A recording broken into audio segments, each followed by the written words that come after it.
Doctor साहब, ये बताइएगा कि ये जो इंडिया और रशिया ने reciprocal exchange of logistic agreement sign किया है, ये इन्होंने साइन 2025 में किया था। रशिया की स्टेट डोमा ने इसको जो है वो रेटिफाई भी किया हुआ है। ये क्यों इन्होंने किया है? उधर से अमेरिका के साथ भी लिमोआ भी किया हुआ है, बाकी भी काम कासा भी किया हुआ है, दिस दैट भी किया हुआ है। ये क्या हुआ, क्या है? आप इसको क्या देखते हैं? क्योंकि आप इंडियन ओशन रीजन के अंदर जो पोर्ट्स हैं वो रशियन इस्तेमाल कर सकते हैं, इंडियन जो हैं वो आर्कटिक फैसिलिटीज इस्तेमाल कर सकते हैं। What do you make of that, एक जो इंडिया ने ये डील की है रशिया के साथ? देखिए, इन प्रैक्टिकल टर्म्स सिर्फ जो देखिए 3 चीजें वो शेयर करने वाले हैं।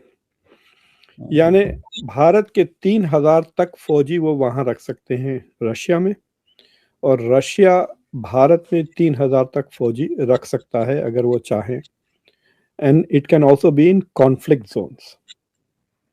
तो सोचिए आप, गिलगित बल्तिस्तान के बॉर्डर पर रशिया के 3000 फौजी तैनात हो, इट कैन हैपन। लेकिन उसका मतलब ये होगा, अगर इंडिया रिक्वेस्ट करती कि आप यहाँ पे लोकेट करें अपने फौजी को, तो रशिया कहेगा ठीक है, तुम यूक्रेन के बॉर्डर पे आ जाओ। So but technically that is part of it. 3000 फौजी, 10 हवाई जहाज और 5 बोट्स। तो फॉर एग्जाम्पल, एक नई जंग शुरू होने वाली है, या कंपटीशन आप कह सकते हैं, फॉर द आर्कटिक।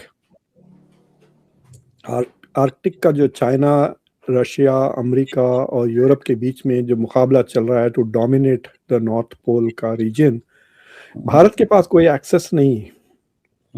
अब भारत को मिल जाएगा एक्सेस, अगर भारत अपनी रिसर्च शिप्स या नेवी के शिप्स रशियन पोर्ट्स में, वो भी नॉर्दर्न पोर्ट्स में तैनात कर सकता है। If India wants access, so they will have that. तो इंडिया के लिए it's a major strategic development.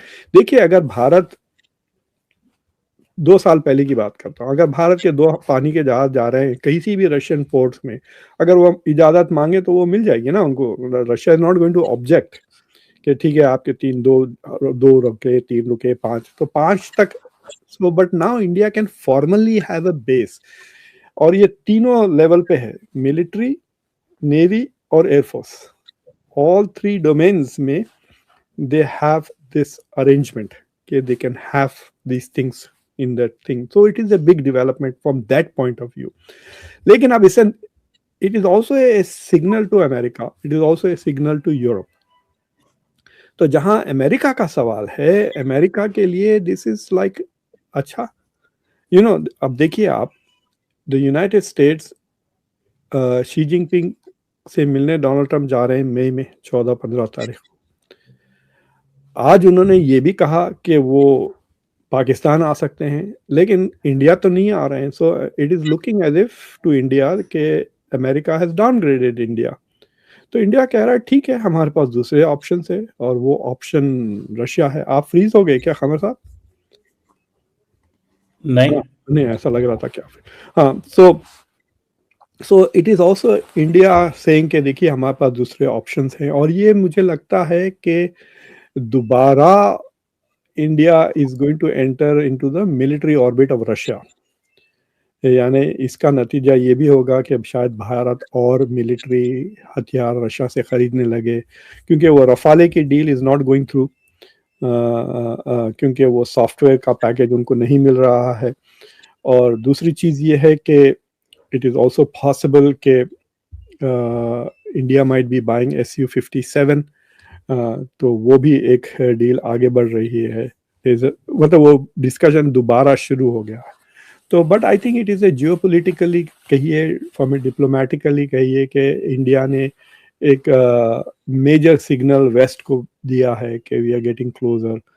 और जिस तरह से रशिया और चाइना के ताल्लुकात बढ़ रहे हैं, अगर उसी तरह रशिया और इंडिया के ताल्लुकात बढ़ने लगे, तो देन वो जो RIC की बात हो रही थी, दैट बिकम्स मोर रियलिस्टिक ना, कि there is indeed such a thing as an RIC।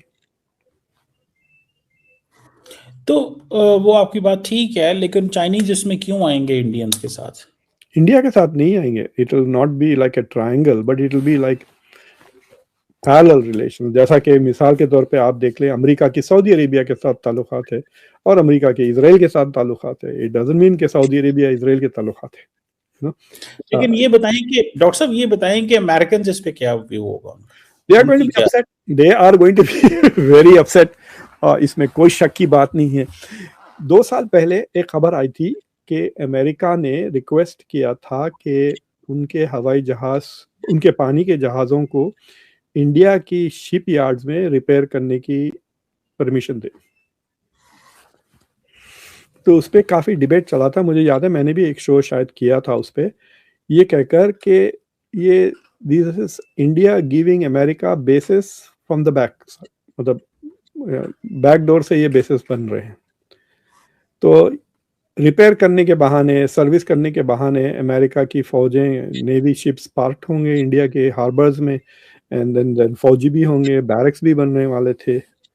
So I don't know उसका क्या हुआ है, बट दैट अरेंजमेंट है इंडिया का विद द यूएस कि they can come and get their ships repaired. ठीक है, so that is something that is developing थी। लेकिन वो सब मोमेंटम तोड़ दिया ना डोनाल्ड ट्रम्प ने। इंडिया का जो मोमेंटम था स्ट्रेटेजिक कोऑपरेशन का, वो मोमेंटम टूट गया। नॉट ओनली मोमेंटम टूट गया, ट्रस्ट भी कम हो गया ना। सो मतलब he will Trump will have to go back to 2021 to resume. अगर कोई नया प्रेसिडेंट आता है 2029 में, तो he will have to go back to 2021 and फिर दोबारा फिर वो डील्स वगैरह बने। सो आप वीडियो के ऊपर अपना सुझाव दे सकते हैं। आपको वीडियो किस तरीके चाहिए कमेंट बॉक्स में ज़रूर बताइए। चैनल को लाइक, शेयर और सब्सक्राइब कीजिए। जय हिंद।